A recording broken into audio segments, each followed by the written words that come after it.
Coucou! Eh oui, on est au jour 11. Hier, je ne sais pas pourquoi j'ai dit jour 9, mais en fait, on était au 10e jour. 11e jour de confinement, ça veut dire que je ne vois pas le temps passer. C'est bon signe. Lorsqu'on est très très occupé, eh bien effectivement, hein, tu ne vois pas le temps passer. Alors aujourd'hui, je vais parler de perroquets. Ben oui, quand même, c'est une chaîne de perroquets. Tout simplement parce que je suis très très très énervé parce que j'ai lu. Et d'ailleurs, si cette personne avait envie de rester dans le groupe Multitaskman, je demande à mes administrateurs de la retirer, tout simplement. Quelqu'un qui est allé acheter un perroquet.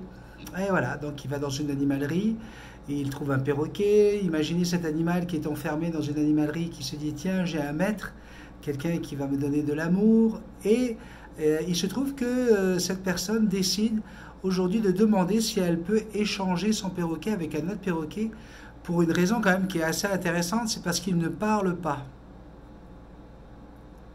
Non mais oh, on va où là? Parce que maintenant vous prenez les perroquets parce que vous voulez qu'ils parlent. Est-ce que vous savez que tous les perroquets ne parlent pas? Et même j'ai envie de vous dire qu'une grande partie des perroquets ne parlent pas par rapport à ceux qui parlent.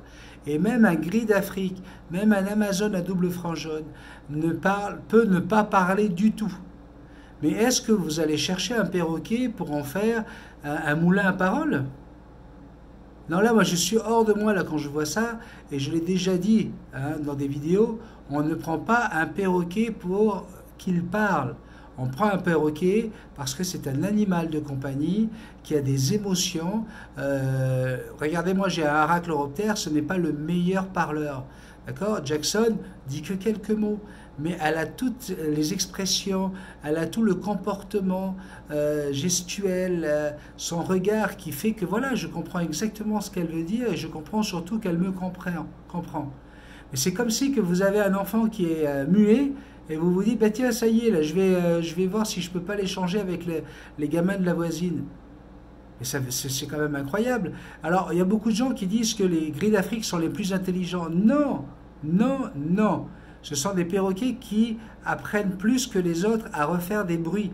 Hein? Mais tu as des gris d'Afrique qui savent juste faire des bruits de téléphone, des bruits d'aspirateur, des bruits de clés ou de voitures qui démarrent, et puis c'est tout. Et ils vont dire 3-4 mots. Allô, salut, ça va? Coucou, bonjour. Mais est-ce que ça veut dire qu'il faut les laisser de côté? Est-ce que ça veut dire qu'on ne doit pas leur donner de l'amour? Non. C'est pas parce qu'un être humain est muet qu'il est plus con que les autres. D'accord? C'est qu'en fait, chaque perroquet a sa façon de communiquer avec son humain. Alors voilà, j'avais envie de commencer avec ça parce que ça m'a bien énervé lorsque j'ai lu ce message et je trouve ça inadmissible. On aime son animal pour ce qu'il est et on n'est pas là pour essayer d'en faire une bête de cirque. Que ce soit bien clair. Sinon, vous n'avez rien à faire sur ma page, vous n'avez rien à faire dans mon groupe, vous n'avez pas compris où est-ce que vous êtes. Donc, le prochain qui vient demander s'il peut échanger son perroquet contre un perroquet qui parle, qu'il le sache, là, ça ne va pas durer longtemps. D'accord? Voilà, ça c'est fait, comme ça, tu vois. C'est bien, hein, tu sais, quand tu as quelque chose sur le cœur, ne le garde pas. Il y a beaucoup de gens qui restent des années comme ça. Des années sans dire leurs blessures, sans dire, et souvent c'est à ceux qu'on aime le plus d'ailleurs, dire que voilà, tu vois, lorsque tu as dit ça, lorsque tu étais avec ton mari ou tu étais avec ta femme et que tu as dit ça devant lui ou devant elle, eh bien ça m'a blessé, ça a été très très dur et je me suis imaginé l'image qu'il a dû ou qu'elle a dû avoir de moi à ce moment-là et on va vivre avec cette rancœur, mais cette rancœur là c'est de la pourriture pour les os. Donc quand vous avez quelque chose sur le cœur, allez-y.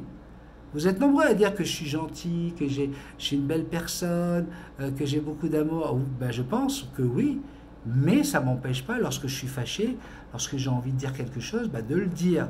Tout simplement parce que c'est la meilleure façon pour moi, hein, d'après ce que j'en pense, pour justement voilà, évacuer et juste garder quelque chose de positif dans son corps, dans son cœur, dans son âme. Donc voilà, quelque chose ne te plaît pas, dis-le. Après, est-ce que toutes les vérités sont bonnes à dire? C'est certain que des fois le silence vaut mieux que de dire quelque chose qui peut blesser. Mais là, on n'est pas dans la même configuration. Si tu as mal, si on t'a fait mal, et que tu peux exprimer cette douleur et demander à la personne qui est à l'origine de la douleur de s'excuser ou au moins de s'expliquer, bien fais-le. Tu vas voir comme ça va faire du bien. Il y a trop de gens, surtout dans les grandes villes, dans les grands pays, et justement avec ce coronavirus, dans le JT de TF1, il disait qu'on est en train de changer, que les gens sont en train de changer, qu'il y a des élans de solidarité, qu'on est en train de parler entre nous, on discute plus avec nos voisins, on va plus chercher à aider l'autre. Et je trouve que voilà, c'est encore une des bonnes choses de ce coronavirus.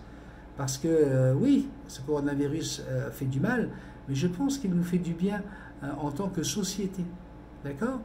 Donc voilà, vous le savez, tous les jours, hein, j'essaie d'être avec toi, j'essaie de partager un petit quelque chose, une petite idée philosophique ou un état d'âme. Et demain, je vais vivre quelque chose d'extraordinaire à la radio, puisque demain à 11 heures, si vous avez l'occasion, venez tous sur www.radio1.pf, hein, qui est le nom de ma radio à Tahiti. Demain à 11 heures, je vais interviewer Jean-Jacques Goldman. C'est magnifique. Jean-Jacques Goldman sera en interview il nous a offert 15 à 20 minutes d'interview pour nous raconter son confinement. Donc on se retrouve demain sur www.radio1.pf. Restez avec nous, à 11 heures, je fais une interview de Jean-Jacques Goldman. Vous voyez, ça c'est un des plus beaux moments de ma vie en tant qu'animateur, et tout arrive à qui sait attendre. Alors voilà, pour vous dire que je suis très heureux. Demain, c'est également une émission où on parlera des caissières, toutes ces femmes qui sont au premier plan lorsqu'on sort de nos courses, et elles sont là en train de supporter des gens qui râlent, des gens impatients, mais surtout des gens qui peuvent être porteurs du virus. Et elles prennent des risques pour nous tous les jours. Ça sera le sujet de mon émission demain de 9 h à 11 h, au cas où, parmi vous, je sais qu'il y en a, vous avez envie d'écouter mon émission. Allez, je vous fais de gros bisous. À bientôt. Bye bye. C'est pas comme ça, hein. Mais je sais, moi, c'est pas comme ça que je fais, je sais. Moi, je fais bisous magiques. Je t'aime.